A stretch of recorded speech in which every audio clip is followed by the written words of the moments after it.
Hello friends, welcome to exam fever YouTube channel.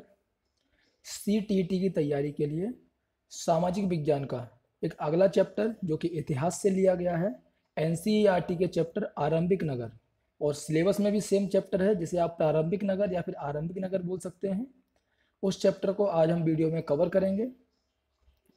तो इसके कुछ मोटी मोटी बातें मैं पहले ही बता देता हूँ कि आरंभिक नगर भारत देश में कौन सा नगर है। आप सभी जानते हैं कि सबसे पहले भारत में जो सिंधु घाटी सभ्यता है वह विकसित हुई थी। तो सिंधु घाटी सभ्यता या फिर हड़प्पा सभ्यता, उसके जो नगर हैं उनके बारे में इस चैप्टर में पूरी जानकारी दी जाएगी कि उन नगरों को कैसे खोजा गया और उन नगरों में जो जो खुदाई में जो जो बातें मिली हैं, जो जो चीज़ें हमें मिली हैं हमारे पुरातत्व विज्ञान वालों को, तो उनसे उन्होंने कैसे अंदाज़ा लगाया और नगर का अंत कैसे हुआ, इन सब बातों के बारे में हम डिस्कस करेंगे। तो जब मैं चैप्टर को पढ़ूंगा तो आप लोग अपने नोटबुक में इनको नोट डाउन करते जाइए कि कौन सी धातुएं, कौन से अनाज और कौन से महत्वपूर्ण चीज़ें हैं वो अलग अलग जगह पर मिली हैं। क्योंकि जब हम पढ़ेंगे तो उसे एक स्टोरी टाइप में पढ़ेंगे तो जिससे कि आपको याद रहेगा, और जो कीवर्ड्स बोले जा सकते हैं, इंपॉर्टेंट चीज़ें हैं, उनको आप लिखते जाइए क्योंकि लास्ट में कुछ क्वेश्चंस आएंगे, वहाँ पर आपको ये सब बातें बहुत काम आएंगी। ठीक है, तो यहाँ पर जो चैप्टर की शुरुआत की गई है तो उसमें बताया गया है कि दो बच्चे हैं जो कि रहते थे किसी एक कॉलोनी में या किसी मोहल्ले में। तो उनके बगल में एक घर था जिसे बच्चे अक्सर भूतिया घर बोलते थे, लेकिन वह घर काफ़ी पुराने समय का एक बंगला था। तो कुछ जानकार लोग जब वहाँ से गुजरे तो उन लोगों ने उस घर को देख करके बोला कि इस घर की जो दीवारें हैं, जो खंभे हैं, इनमें बहुत अच्छी नक्काशी की गई है, बहुत ही अच्छी सजावट है, इतनी अच्छी चित्रकारी उस पुराने समय में की गई है, तो सरकार से बोल के इसको संरक्षित करवाना चाहिए। तब उन लड़कों ने सोचा कि ऐसा इस घर में क्या है जिसे हम भूतिया बोलते हैं और ये लोग उसकी इतनी तारीफ कर रहे हैं, उसके बारे में इतनी बातें कर रहे हैं। तो इसी तरह से दोस्तों हम बात करेंगे अपने पुराने अतीत के बारे में, या फिर कहा जाए तो हड़प्पा के बारे में। तो हड़प्पा की कहानी की शुरुआत होती है जैसा कि लगभग 150 साल पहले, ये सन 2000 से अगर 150 साल लगाएंगे तो तब की बात है जब भारत में अंग्रेजों के समय में रेल लाइन बिछाई जा रही थी, तब की बात है। ठीक है, तो उस समय पंजाब में जब पहली बार रेलवे लाइन बिछाई जा रही थी तो इस काम में जुटे इंजीनियरों को अचानक हड़प्पा पूरा स्थल मिला जो आधुनिक पाकिस्तान में है। तो पहले जो जब भारत एक हुआ करता था, भारत, पाकिस्तान और बांग्लादेश, अंग्रेजों के समय में, तो पंजाब जो प्रांत है बहुत ही बड़ा प्रांत हुआ करता था। जो आजकल भारत में जो पंजाब है और जो पाकिस्तान का पंजाब है, उन दोनों पंजाब को मिला करके एक पंजाब हुआ करता था। तो इस इतने बड़े राज्य में उस समय जब रेलवे लाइन बिछाई जा रही थी तो जो इंजीनियर्स लोग थे उन्हें खुदाई के समय पे कुछ खंडहर मिले और वहाँ पर बहुत सारी ईंटें मिली। तो उन लोगों ने क्या किया, उन्होंने सोचा कि रेलवे लाइन के लिए सबसे अच्छी चीज़ है, ये तो एक तो फ़ायदेमंद है और ईंटें बनी बनाई मिल रही हैं सबसे पास के एरिया में। तो वे लोग सभी ईंटों को उखाड़ के ले गए। इसकी वजह से क्या हुआ, वहाँ पर जब बाद में मालूम चला कि यहाँ पर तो हड़प्पा सभ्यता है या फिर कोई नगर हुआ करता था, तो बहुत सारी इमारतें थीं वो ऑलरेडी नष्ट हो चुकी थी क्योंकि वो ईंटें वहाँ से उखाड़ ली गई थी।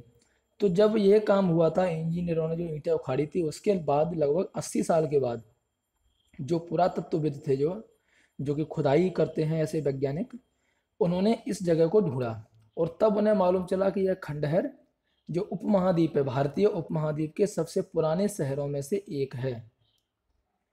लेकिन इस नगर की खोज सबसे पहले हुई थी, इसीलिए मतलब हड़प्पा है उस पूरी एरिया में जो सिंधु घाटी सभ्यता है उसमें हड़प्पा जो जगह है सबसे पहले वही जगह मिली थी पुरातत्वविदों को। तो आगे की जो भी नगर मिलते गए हैं उनको इसी नाम से जोड़ा गया था जिसे बोलते हैं हड़प्पा की सभ्यता। और वो सभी जो इमारतें थी उन्हें हड़प्पा सभ्यता की इमारतें कहा गया। इन शहरों का निर्माण लगभग 4700 साल पहले हुआ। इस लाइन को याद कर लीजिए, आगे जाके यह लाइन मिलने वाली है क्वेश्चंस में। जो हड़प्पा शहर था या फिर हड़प्पा सभ्यता के अंतर्गत जो शहर आने वाले थे, उन शहरों का निर्माण कब हुआ था, लगभग 4700 साल पहले। अभी देखेंगे कि इन नगरों में क्या विशेषताएं थी। तो इन नगरों में क्या था, कई दो या दो से ज़्यादा हिस्सों में विभाजित किया गया था। जितने भी नगर मिले थे हड़प्पा सभ्यता में, उन सभी नगर में दो या उससे ज़्यादा एक हिस्से थे। आपने अगर मूवी देखी होगी मोहनजोदाड़ो तो उसमें देखा होगा नगर के दो हिस्सों थे। एक हिस्से में जो पैसे वाले लोग या फिर जो सरकार का कामकाज चलाते थे ऐसे लोग रहते थे, और एक हिस्से में नॉर्मल आम आदमी रहते थे। तो अधिकतर नगरों में क्या था कि जो पश्चिम का भाग था वह छोटा रहता था लेकिन वह ऊंचाई पर बना हुआ होता था, और जो पूरब का भाग था वह नीचा होता था लेकिन बड़ा होता था। तो ऊंचाई वाले भाग को जो पुरातत्वविद हैं उन्होंने बोला है नगर दुर्ग, ये भी आप लिख लीजिए। ऊंचाई वाले भाग को क्या बोला है पुरातत्वविदों ने? नगर दुर्ग। और इसके निचले हिस्से को बोला है नगर, निचला नगर, ठीक है। और दोनों हिस्सों की जो चारी दीवारियां हैं उनको पक्की ईंटों से बनाया जाता था, और उसकी ईंटें इतनी ज़्यादा अच्छी हुआ करती थी कि हजारों साल के बाद आज भी जब हमें यह इमारतें मिली हैं तो वह अच्छे रूप में हैं। और दीवार बनाने के लिए ईंटों की चिनाई इस तरह से करते थे कि वे दीवारें खूब मजबूत रहें। तो ये नगर थे वह आधुनिक पाकिस्तान के पंजाब में हैं, और सिंध प्रांत है पाकिस्तान में वहाँ पर हैं। भारत के गुजरात में है, राजस्थान में है, हरियाणा और पंजाब प्रांत में इन नगरों का अस्तित्व मिला है। और इन सभी स्थलों में पुरातत्वविदों को अनोखी वस्तुएं मिली हैं, जैसे कि मिट्टी के लाल बर्तन जिन पर काले रंग के चित्र बने हैं, पत्थर के बांट जो कि हम किलोग्राम और ग्राम तोलते हैं वो अलग तरीके के मिले हैं, मोहरें मिली हैं, मनके मिले हैं, और तांबे के उपकरण और पत्थर के लंबे ब्लेड टाइप में जो उपकरण हैं वो मिले हैं। यहाँ पर आप इस चित्र में देखिए जिस जगह पर हड़प्पा सभ्यता विकसित हुई थी और हमें मिली है, तो इसमें आप देख सकते हैं जैसे कि ये पंजाब है। पंजाब में कौन सी नदियाँ हैं? ये झेलम नदी है, चिनाब है, रावी है, सतलज और ब्यास है, जो 5 नदियाँ हैं इसको पूरे एरिया को बोलते हैं पंजाब। और ये है पूरी सिंधु नदी, जो सिंधु नदी है इसमें ये सभी मिल जाती हैं। तो यहाँ पर जैसे कि यहाँ पर ये है मोहनजोदड़ो है, यहाँ पर चन्हूदड़ो है, ये धौलावीरा है, सुरकोतड़ा है, कालीबंगा है, राखीगढ़ी है, यहाँ पर हड़प्पा है, और ये सुतकांगो है। तो ये सभी जगह हैं, लोथल है यहाँ पर, ये गुजरात में। तो ये सभी जगह यहाँ आसपास मिली हैं, लेकिन तब भारत का विभाजन नहीं था। अभी भारत के विभाजन के बाद कुछ जगह पाकिस्तान में है, कुछ जगह भारत में है। अभी बात करते हैं जो नगर दुर्ग जो कि ऊंचे वाला हिस्सा हुआ करता था। तो कुछ नगरों के जो नगर दुर्ग में खास इमारतें बनाई जाती थी। मिसाल के तौर पर अगर मोहनजोदड़ो में देखा जाए तो एक खास तालाब बनाया गया था। मोहनजोदड़ो फिल्म में भी आपने देखा होगा, जहाँ पर गाना बजाना या फिर कोई प्रतिष्ठान हुआ करता था तो उस स्नानागार को यूज करते थे। तो जो पुरातत्वविद थे उन्होंने उस तालाब को बोला है महान स्नानागार। और इस तालाब को कैसे बनाया गया था? ईंटों से बनाया गया था, और प्लास्टर का इसके ऊपर इस्तेमाल किया गया था जिससे कि पानी का रिसाव रुक जाए। और प्लास्टर के ऊपर चारकोल की एक परत चढ़ाई गई थी। इस सरोवर में दोनों तरफ से उतरने के लिए सीढ़ियां बनाई गई थी, और चारों ओर कमरे बनाए गए थे। इसमें भरने के लिए पानी कुएं से निकाला जाता था, और उपयोग होने के बाद पानी को निकाल देते थे। और जैसा कि अंदाजा लगाया गया है, शायद यहाँ पर कोई स्पेशल जो लोग होते थे वो लोग स्नान करते थे। इसी तरह से कालीबंगा और लोथल, इन नगरों में भी अग्निकुंड मिले हैं। बात याद रखिए, मोहनजोदड़ो में क्या मिला है? स्नानागार। अग्निकुंड मिले हैं कालीबंगा और लोथल में, ठीक है, जहाँ पर इन अग्निकुंडों का इस्तेमाल होता होगा यज्ञ के लिए। ये सभी क्या है? अंदाजे लगाए हैं बाद में जब ये चीज़ें मिली हैं तब। हड़प्पा, मोहनजोदड़ो और लोथल जैसे कुछ नगरों में बड़े बड़े भंडार गृह भी मिले हैं। कहाँ कहाँ पर? हड़प्पा, मोहनजोदड़ो और लोथल, इन जगह पर क्या भंडार गृह भी मिले हैं जहाँ पर कुछ स्टोर किया जाता होगा। ये आप फोटो देखिए, ये है जो मोहनजोदड़ो में जो स्नानागार है उसका फोटो है। तो आप देख सकते हैं कितनी बारीकी से जब खुदाई की गई होगी। तो इस पूरे के पूरे उस समय के दबे हुए मलबे के नीचे, मिट्टी के नीचे दबे हुए पूरे के पूरे नगर को निकाल लिया गया है। एक बार कभी भी मौका मिले तो आप लोग जरूर घूमने जाइए मोहनजोदड़ो हड़प्पा साइड में, अगर जा सकें तो। इससे आपको पुराने समय की बातें बहुत ही याद रहेंगी। तो यहाँ पर जो नगर में ये जो नगर थे मोहनजोदड़ो या फिर उस समय के, इनमें जो आमतौर पर 1 या 2 मंजिलों की इमारत होती थी, और घर के जो आंगन थे उस आंगन के चारों तरफ कमरे बनाए जाते थे। और बहुत सारे घरों में या तो अलग से स्नानागार होता था, और कुछ घरों में कुएं भी होते थे। और इन नगरों में जो नालियाँ थीं वह ढकी हुई रहती थी, और आगे जा कर के ये नालियाँ बड़ी बड़ी नालियों से मिलके, जैसे कि आजकल के ज़माने में देखा है आपने, आजकल के समय में कि छोटी नालियाँ घरों से फिर सड़कों में मिल जाती हैं, फिर सीवर लाइन से मिलती हैं, उसी तरह से इनका भी यही प्रोसेस था।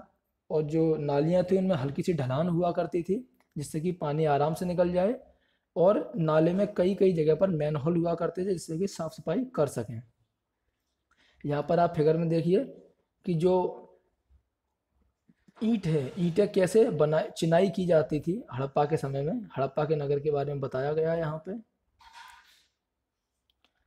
अब अगर नगरीय जीवन के बारे में अंदाजा लगाया जाए उस समय के, तो जो हड़प्पा के नगर थे, हड़प्पा सभ्यता के ही सभी नगर बोले जाते हैं क्योंकि हड़प्पा सबसे पहले खुदाई में मिला था। तो हड़प्पा के नगरों में बहुत ही बड़ी हलचल रहा करती होगी। यहाँ पर ऐसे लोग रहते होंगे जो नगर की खास इमारतें बनाने की योजना में जुटे रहते थे, जो कि यहाँ के शासक कहलाते थे।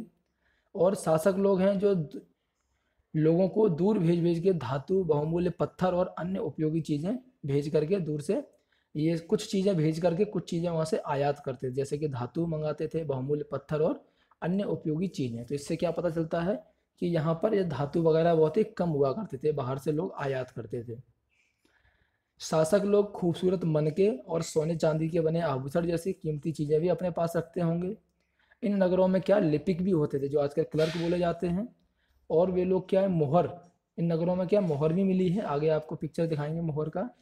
तो मोहर पर तो लिखते ही थे और अन्य चीज़ों पर भी लिखते होंगे, जो शायद अभी ख़त्म हो गई हैं, समय के साथ नहीं मिल पाई हैं लोगों को। इसके अलावा जो नगर में शिल्पकार हैं वो हो सकता है स्त्री और पुरुष दोनों ही हुआ करते होंगे। तो इन सब बातों का अंदाज़ा लगाया गया है क्योंकि मिट्टी से बने बहुत सारे खिलौने मिले हैं खुदाई में, जिससे कि बच्चे खेलते होंगे, तो वो अक्सर आम आदमियों ने ही बनाए होंगे। अब यहाँ पर ये जो फोटो दिखाए गए हैं राइट साइड में, तो इसमें ये फोटो है, एक तो कुएं का फोटो है और एक सड़क है जिसमें नाला बना है। ये जो नाला बना है इसका फोटो है, और ये है कुआं जो हड़प्पा की। और नीचे एक मोहर है, यहाँ पर आप देख सकते हैं, ये है मोहर।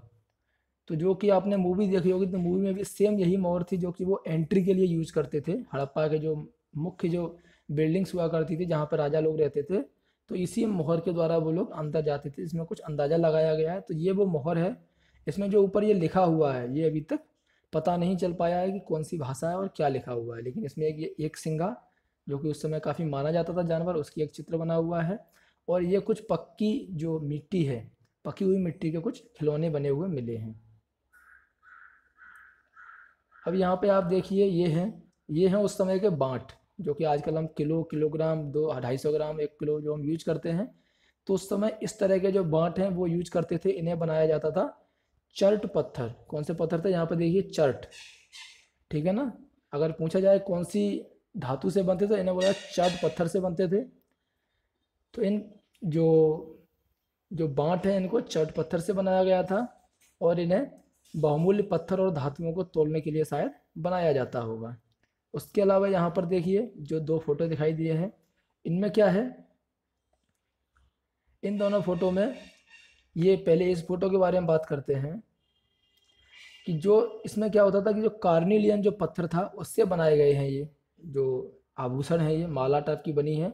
तो उन पत्थरों को काट के, उनको तराश के, उनके मनके बनाए गए और इनके बीच में छेद करके इनमें धागा डाल करके माला बनाई गई। इसके अलावा जो ये है, यहाँ पर देख सकते हैं कि धार ये फलक टाइप के बनाए गए हैं, ये भी उसी समय के हैं। इसके अलावा यहाँ पर ये जो मूर्ति दी गई है, इस मूर्ति में देखिए यहाँ पर एक किसी उस समय के शासक की मूर्ति ही होगी शायद, क्योंकि और कोई की मूर्ति इतनी अच्छी नहीं बनाई जा सकती। और किसी अच्छे जो कलाकार है, मूर्ति कलाकार है, उसने बनाई है, क्योंकि इसमें जो कपड़े पहने हुए हैं उस पर अच्छी सारी डिजाइन है। और इसकी जो दाढ़ी है, दाढ़ी को कितने अच्छे से दिखाया गया है, ये सब आप देख सकते हैं कि उतने साल पहले कितनी अच्छी मूर्ति बनाई गई है। इसके अलावा क्या है कि हड़प्पा के जो नगर थे उनमें जब खुदाई की गई थी तो पुरातत्वविदों को वहाँ पर जो चीज़ें मिली हैं उनमें क्या है, ज़्यादातर पत्थर, शंख, तांबा, कांसा, सोना और चांदी, इन धातुओं की बनी हुई चीज़ें मिली हैं। तांबे और कांसे से औजार, हथियार, गहने और बर्तन बनाए जाते थे। सोने और चांदी से गहने और बर्तन बनाए जाते थे। और यहाँ पर जो सबसे ज़्यादा आकर्षक वस्तुएं मिली हैं उनमें मनके, बाँट और फलक सबसे ज़्यादा आकर्षक हैं। हड़प्पा सभ्यता के जो लोग हैं वह पत्थर की मोहर बनाते थे और इन आयताकार मोहरों पर सामान्यतः जानवरों के चित्र मिलते, जैसा कि आपने ऊपर देखा है, जो एक सिंगा था उसका चित्र बना हुआ था। और हड़प्पा सभ्यता के लोग काले रंग से डिजाइन किए हुए खूबसूरत लाल मिट्टी के बर्तन बनाते थे। अब यहीं से अंदाजा ये भी लगाया जाता है कि लगभग 7000 साल पहले मेहरगढ़ था, वहाँ पर कपास की खेती होती थी, क्योंकि मोहनजोदड़ो से कपड़े के टुकड़ों के अवशेष, चांदी के एक फूलदान के ढक्कन और कुछ अन्य तांबे की वस्तुओं से चिपके हुए मिले हैं। कहाँ पर मिले हैं ये? मोहनजोदड़ो में, ठीक है। पकी मिट्टी और फैंस से बनी तकलियाँ सूत कताई का संकेत देती हैं। तो यहाँ पर अब बात आती है कि फैंस क्या है। पकी मिट्टी तो आप जानते हैं जो कि पकाई जाती है। फैंस क्या है, तो फैंस के बारे में हम पढ़ते हैं। फैंस ये होता है, ये लिखा है यहाँ पे, पत्थर और शंख जो कि प्राकृतिक तौर पर पाए जाते हैं, लेकिन जो फैंस हैं, फैंस को आर्टिफिशियली या फिर इंसान तैयार करता है। कैसे? बालू या फिर जो स्फटिक होता है उसके पत्थर के चूरन से उनको गोंद से मिलाकर के कुछ वस्तुएं बनाई जाती हैं। उसके बाद उन वस्तुओं पर एक चिकनी परत चढ़ाई जाती है। तो इस चिकनी परत के रंग कैसे होते हैं? नीले और हल्के समुद्री हरे होते थे। फैंस से क्या बनता था? मनके, चूड़ियाँ, बाल, बाले और छोटे बर्तन, ये सब किससे? फैंस से बनाए जाते थे। फैंस के बारे में आपको मालूम चल गया अभी।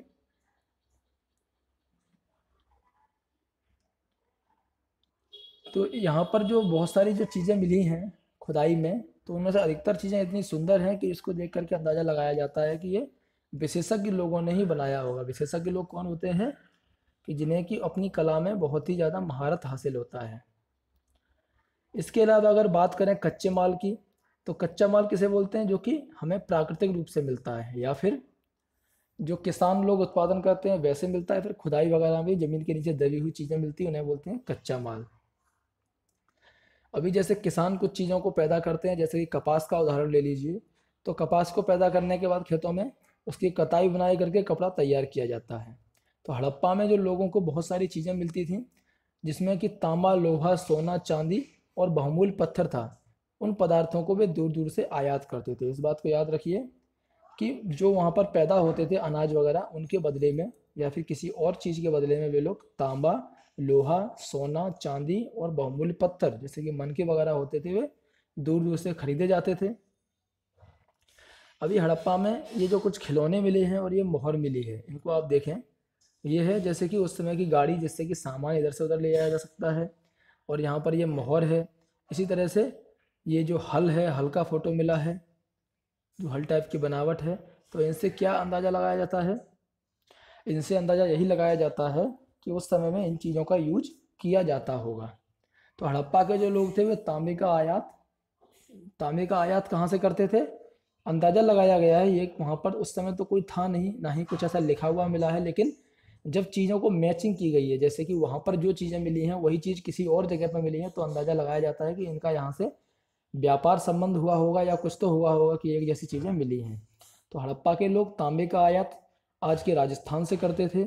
और यहाँ तक कि जो पश्चिम एशियाई देश है ओमान, अरब का देश है जो, वहाँ से भी तांबे का आयात किया जाता था।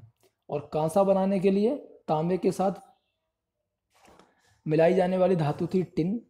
तो टिन का आयात वह आधुनिक ईरान और अफगानिस्तान से किया जाता था। और सोने का आयात कर्नाटक है जो आज, वहाँ से होता था।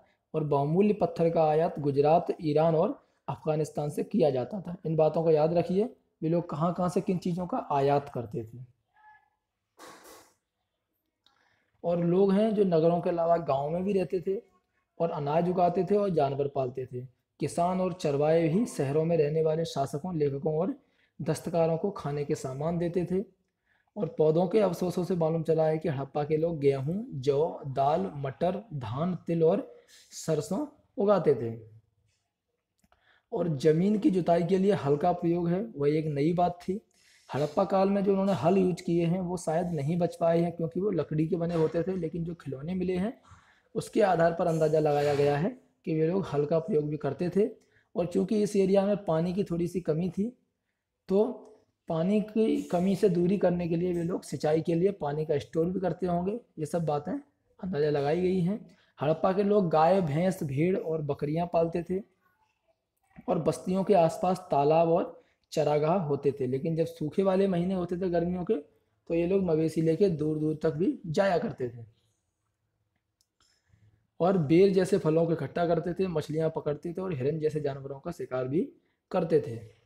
अभी गुजरात में हड़प्पा काल के जो नगर हैं उनका जब निरीक्षण किया गया, तो जो कच्छ है, कच्छ का जो रन है, तो कच्छ के इलाके में खादिर बेत के किनारे धौलावीरा नगर बसा था। हड़प्पा सभ्यता का कौन सा नगर मिला है उधर? धौलावीरा। इसको याद रखिए, गुजरात में मिला है धौलावीरा, ठीक है। वहाँ पर साफ पानी मिलता था और ज़मीन भी उपजाऊ थी। जहाँ पर हड़प्पा सभ्यता के कई नगर दो भागों में विभक्त थे, वहीं पर धौलावीरा नगर को तीन भागों में बांटा गया था। अधिकतर नगरों को 2 भागों में बांटा गया था, दुर्ग और नगर के हिस्सों में, लेकिन धौलावीरा को 3 भागों में बांटा गया था। और इसके प्रत्येक हिस्से में चारों ओर पत्थर की ऊंची ऊंची दीवारें भी बनाई गई थीं। इसके अंदर जाने के लिए बड़े बड़े प्रवेश द्वार भी थे और इस नगर में एक खुला मैदान भी था जहाँ पर सार्वजनिक कार्यक्रम आयोजित किए जाते थे। यहाँ पर कुछ और अवशेष भी मिले हैं जो कि हड़प्पा लिपि के बड़े बड़े अक्षरों को पत्थरों में खुदा पाया गया है। इन अभिलेखों को संभवतः लकड़ी में जड़ा गया था। यह एक अनोखा अवशेष है क्योंकि आमतौर पर हड़प्पा के लेख मोहर जैसी छोटी वस्तुओं पर पाए जाते थे, लेकिन वहाँ पर कैसे मिला है? एक बड़ी सी लकड़ी में मिला है या पत्थर में खुदा हुआ मिला है। पत्थरों में खुदा पाया और ये लकड़ी में जड़ा गया था। ज़्यादातर हड़प्पा के क्या छोटे मोहर टाइप में हुआ करते थे, लेकिन ये बड़ा मिला है। इसके अलावा जो गुजरात की जो खंबात की खाड़ी है वहाँ पर एक नदी मिलती है साबरमती। तो साबरमती की जो उपनदी है, साबरमती की उपनदी के किनारे एक नगर बसा हुआ है जिसका नाम है लोथल। हड़प्पा के समय में बसा हुआ था, जहाँ पर कीमती पत्थर जैसा कच्चा माल आसानी से मिल जाता था। यह पत्थर शंखों और धातुओं से बनाई गई चीज़ों का एक महत्वपूर्ण केंद्र था। इस नगर में एक भंडार गृह भी था। लोथल में क्या था? एक भंडार गृह भी था और इस भंडार गृह में बहुत सारी मोहरें और मुद्रांकन यानी कि मोहरबंदी गीली मिट्टी पर दबाने से उनकी छाप बन जाती थी, ये सब मिला है। तो ये जो यहाँ पर सीन है, ये पिक्चर है, ये एक तालाब का पिक्चर है लोथल में। तो ये तालाब कैसा है? एक बंदरगाह टाइप का है। बंदरगाह जहाँ पर कि जहाज खड़े होते हैं। बंदरगाह शायद रहा होगा, अंदाज़ा लगाया है, क्योंकि समुद्र के रास्ते आने वाली नावें यहाँ पर रुकती थी और यहाँ पर माल चढ़ाया या उतारा जाता होगा। जैसा कि यहाँ पर आकृति बनाई है कि साइड से जहाज लग जाते, जैसे कि आजकल देखा होगा, और इस पर माल आसानी से चढ़ा सकते हैं। इसके अलावा यहाँ पर एक इमारत भी मिली है जो जिसमें शायद मनके बनाने का काम होता था। पत्थर के टुकड़े, अधबने मनके और मनके बनाने वाले उपकरण और तैयार मनके भी उस इमारत में मिले हैं। तो इससे अंदाज़ा लगता है कि यहाँ पर कोई फैक्ट्री टाइप का कुछ होगा जिसमें कि मनके बनाए जाते होंगे। फैक्ट्री मीन्स एक कारोबार टाइप का यहाँ पर होता होगा। अभी बात करें मोहर के बारे में, तो मोहरों का प्रयोग सामान से भरे उन डिब्बों या थैलों को चिन्हित करने के लिए किया जाता होगा जिन्हें एक जगह से दूसरी जगह भेजा जाता था। तो थैले को बंद करने के बाद उनके मुंह पर गीली मिट्टी पोत करके उन पर मोहर लगाई जाती थी और मोहर की छाप को ही मोहरबंदी कहते थे। जैसा कि आजकल डाक वगैरह हमारा जाता है तो उसमें क्या है, ऊपर सील करने के बाद मोहर लगा देते हैं, तो ऐसे ही पहले करते थे। अगर यह छाप टूटी हुई नहीं होती थी तो यह साबित हो जाता था कि सामान के साथ छेड़छाड़ नहीं हुई है। अब ये तो थी सभ्यता का विकास, क्या क्या था हड़प्पा की सभ्यता में। लेकिन अंत में हड़प्पा की जो सभ्यता है, पूरी की पूरी सभ्यता, इतनी बड़ी एरिया में फैली हुई सभ्यता पूरी की पूरी नष्ट हो जाती है और दब गई थी। तो उसका क्या रहस्य है? जैसे कि मूवी में दिखाया गया है कि वहाँ पर बाढ़ आ जाती है, लेकिन जो पुरातत्वविदों ने अंदाज़ा लगाया है कि पूरे के पूरे इलाके में बाढ़ नहीं आ सकती। तो फिर किस तरह से उनका अंत हुआ है, इसके बहुत सारे लोगों ने बातें कही हैं, उन्हें हम देखते हैं। तो लगभग 3900 साल पहले, 3900 साल पहले एक बड़ा बदलाव देखने को मिलता है। अचानक से ही लोगों ने इन नगरों को छोड़ दिया। लेखन, मोहर और बांटों का प्रयोग बंद हो गया। दूर दूर से कच्चे माल का आयात भी बहुत कम हो गया और मोहनजोदड़ो में सड़कों पर कचरे के ढेर बनने लगे। जल निकास प्रणाली नष्ट हो गई और सड़कों पर ही झुग्गीनुमा घर बनाए जाने लगे।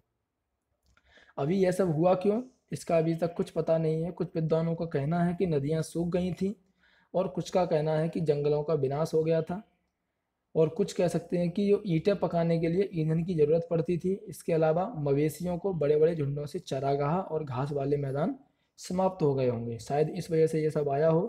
कुछ लोग कहते हैं कि इन इलाकों में बाढ़ आ गई होगी, लेकिन इन सभी कारणों से अभी तक यह स्पष्ट नहीं हो पाता है कि सभी नगर का अंत कैसे हो गया। अगर होता अंत तो कुछ का होता, क्योंकि बाढ़ और नदियों के सूखने का असर कुछ ही इलाकों में हुआ होगा। और कुछ लोग बोलते हैं कि हो सकता है यहाँ पर जो शासक थे इनका नियंत्रण समाप्त हो गया होगा और जो भी हुआ हो परिवर्तन का असर बिल्कुल साफ दिखाई देता है। जो आधुनिक पाकिस्तान है वहाँ पर सिंध और पंजाब की बस्तियाँ उजड़ गई थी। कई लोग पूर्व और दक्षिण के इलाकों में नई और छोटी बस्तियों में जाकर बस गए। इसके लगभग 1400 साल बाद नए नगरों का विकास हुआ, जो कि आजकल के नगर धीरे धीरे विकसित हुए थे। इसके अलावा उसी सभ्यता के समय अगर बात की जाए तो अफ्रीका में, उत्तरी अफ्रीका में अगर आप देखेंगे तो नील नदी है जो कि अभी मिस्र में बहती है। तो नील नदी के आसपास के जो इलाके हैं उसको छोड़ करके मिस्र का जो अधिकांश भाग है वह क्या है, रेगिस्तान है। ओनली हरियाली कहाँ पर है, जहाँ जहाँ से नील नदी निकली है। तो लगभग 5000 साल पहले मिस्र में शासन करने वाले राजाओं ने सोना, चांदी, हाथी दांत, लकड़ी और हीरे जवाहरात लाने के लिए अपनी सेनाएं बहुत दूर दूर तक भेजी, और इन्होंने बड़े बड़े मकबरे बनाए जिन्हें आजकल क्या बोला जाता है, पिरामिड। इन पिरामिड में क्या होता था, पिरामिड में जो वहाँ के राजा थे उनको मरने के बाद उनके शव थे, जो डेड बॉडी थी, उनको वहीं पर दफना करके सुरक्षित रखा जाता था। और जो ये सुरक्षित रखने की जो प्रक्रिया थी, इन शवों को बोला जाता था ममी। और कभी कभी तो ऐसे होता था कि इन जो शव हैं इनको दफनाने के साथ साथ इनके साथ बहुत सारी चीज़ें भी दफनाई जाती थी। इनमें कि खाने पीने की चीज़ें, खाना पीना, वस्त्र, गहने, बर्तन और वाद्य यंत्र में जो बजाने वाले जो यंत्र हैं, हथियार और जानवर शामिल हैं। और कभी कभी तो उनके साथ उनके सेवक और सेविकाएं थी, इनको भी दफना दिया जाता था। तो पूरी दुनिया के इतिहास में जो शवों को दफनाने की जो प्रक्रिया या परंपरा है उसमें सबसे ज़्यादा खर्चा होता था वो हुआ था मिस्र में। तो इस तरह से दोस्तों जो आरंभिक नगर है भारत देश का, अगर आरंभिक नगर माना जाए तो सबसे पुरानी सभ्यता है भारत में सिंधु घाटी सभ्यता।